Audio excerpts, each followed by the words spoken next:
No tengo nada en contra de la diputada que me antecedió en la palabra, sino digo que es difícil venir a hablar de estas efemérides que además, como bien dice un compañero diputado, es la memoria viva del movimiento que nosotros representamos. Fíjense bien lo que dijo Díaz Ordaz, cuando sí, de verdad había gobiernos autoritarios y donde te mataban y las balas eran de verdad cuando eras oposición.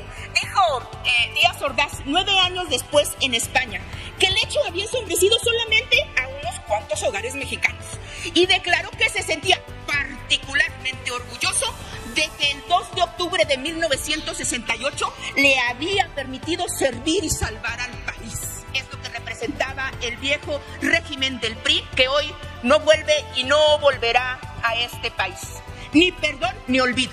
Y es por eso que estos momentos son de total importancia. En una sesión del Congreso que prometía ser como cualquier otra, las cosas se pusieron intensas cuando la senadora del PAN, Kenia López Rabadán, subió a la tribuna para hablar supuestamente en favor de los trabajadores y criticar al gobierno actual. Sin embargo, lo que no esperaba era ser expuesta por una aguerrida diputada de Morena, quien no dudó en recordarle a López Rabadán y a sus aliados del PRI su responsabilidad en el pasado oscuro de México, en especial los hechos trágicos del 2 de octubre. López Rabadán, conocida por sus fuertes discursos, aprovechó la oportunidad para casi llorar por los eventos de esa fecha, buscando congraciarse con las víctimas de la represión y la violencia del pasado.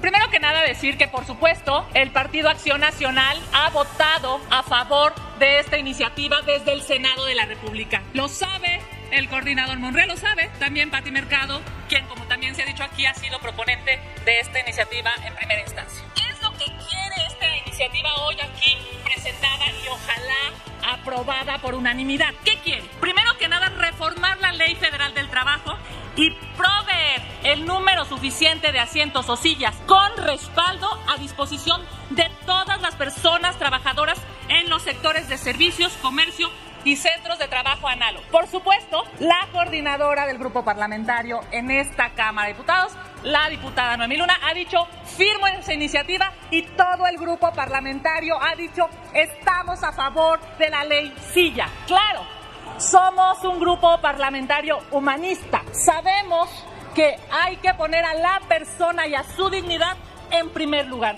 Por eso celebramos esta reforma, que por cierto dice a la letra que queda prohibido a las personas empleadoras obligar a los trabajadores, a las personas trabajadoras, a permanecer de pie durante la totalidad de la jornada laboral y queda también prohibirles a los trabajadores tomar asiento periódicamente durante el desarrollo de sus funciones. Muy bien, esta iniciativa, solamente un dato.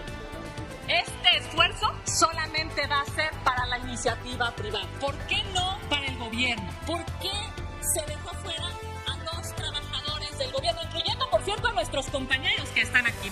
Me parece que esa es una reflexión necesaria.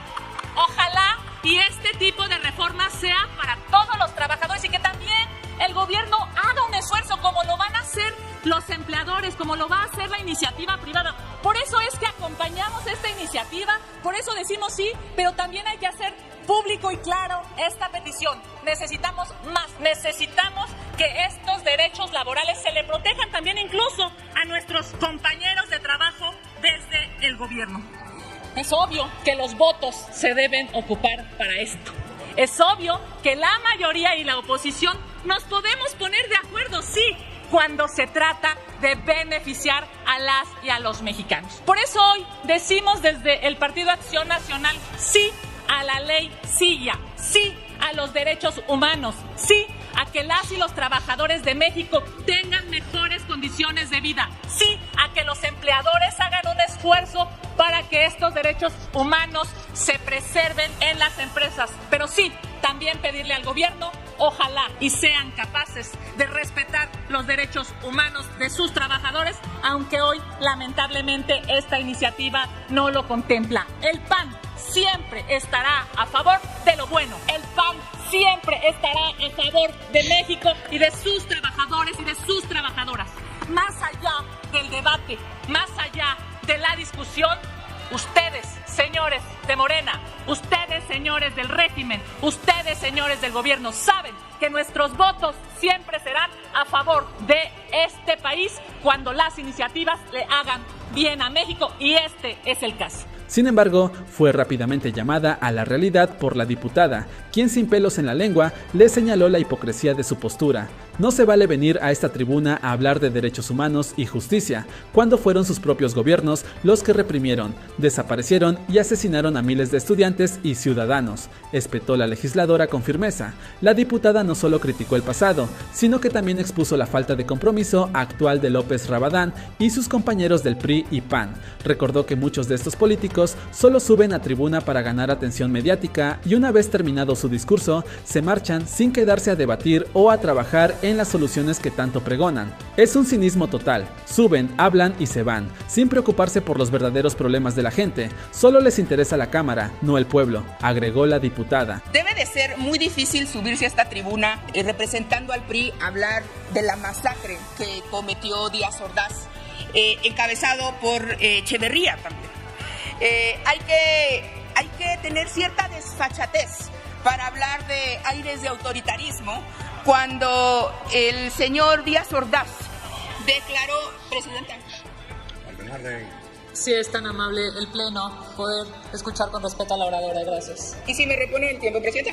Si le repone, por favor, 10 segundos a la... Y fíjense bien, y no lo digo, no tengo nada en contra de la diputada que me ha antecedido en la palabra, sino digo que es difícil venir a hablar de estas efemérides que además, como bien dice un compañero diputado, es la memoria viva del movimiento que nosotros representamos. Fíjense bien lo que dijo Díaz Ordaz, cuando sí, de verdad había gobiernos autoritarios y donde te mataban y las balas eran de verdad cuando eras oposición. Dijo Díaz Ordaz 9 años después en España que el hecho había ensombrecido solamente a unos cuantos hogares mexicanos y declaró que se sentía particularmente orgulloso de que el 2 de octubre de 1968 le había permitido servir y salvar al país. Es lo que representaba el viejo régimen del PRI, que hoy no vuelve y no volverá a este país. Ni perdón ni olvido. Y es por eso que estos momentos son de total importancia. ¿Qué se celebra o qué se conmemora, el día de hoy? Hace 52 años, un movimiento estudiantil de jóvenes, de jovencitos, fueron atacados, masacrados por el ejército y por las guardias blancas de este país. En aquel entonces, como dice mi padre, cuando las balas eran de veras, el ejército, la rural y la federal de seguridad eran elementos que reprimían al pueblo. Y como lo ha dicho hoy nuestra presidenta Claudia Sheinbaum, nosotros no somos iguales, somos diferentes, no desapareceremos a nadie, ni torturaremos, ni ordenaremos masacres. Cuando el PRI viene acá a decir que la Guardia Nacional ha representado una militarización, es porque eso es lo que harían ellos. Finalmente, Gustavo Díaz Ordaz representa todo lo que es el PRI y fue el PRI en el gobierno. Perpetró y encubrió un genocidio con el pretexto, fíjense bien, de custodiar las instalaciones de los Juegos Olímpicos. Como decimos las feministas, valían más los edificios que los estudiantes. Hoy más que nunca, por eso, debemos honrar la memoria de estos estudiantes y recordarle a los jóvenes de este país que vivimos momentos diferentes. ¿Por qué? Porque hemos evolucionado en la democracia gracias a movimientos de izquierda y progresistas que se han encabezado en este país por el expresidente López Obrador y muchos que hoy están aquí en esta Cámara de Diputados y muchos que hoy ya no nos acompañan. Terminaré diciendo que no se puede entender el 2 de octubre sin la toma al cuartel de Madera que sucedió en Chihuahua y que desgraciadamente hoy no podemos tener esa efeméride. No se puede entender el 2 de octubre sin el movimiento ferrocarrilero. No podemos entender el 2 de octubre sin el movimiento nacional de los médicos. No podemos entender Concluya, diputada, si es tan amable, por favor. Sin el movimiento magisterial democrático, sin Genaro Vázquez, sin el Partido de los Pobres, sin Lucio Cabañas, y el 2 de octubre no se olvida. El discurso de la diputada resonó fuertemente en el Pleno y dejó a López Rabadán visiblemente incómoda. La reacción en redes sociales fue inmediata, con miles de usuarios aplaudiendo el coraje y la claridad de la legisladora morenista, quien dejó en evidencia la hipocresía de los políticos que ahora critican, pero que en su momento fueron responsables de las mayores tragedias en la historia reciente del país. Este intercambio pone nuevamente en el centro de la conversación la necesidad de un verdadero compromiso con la justicia y los derechos humanos, lejos de discursos vacíos y oportunistas.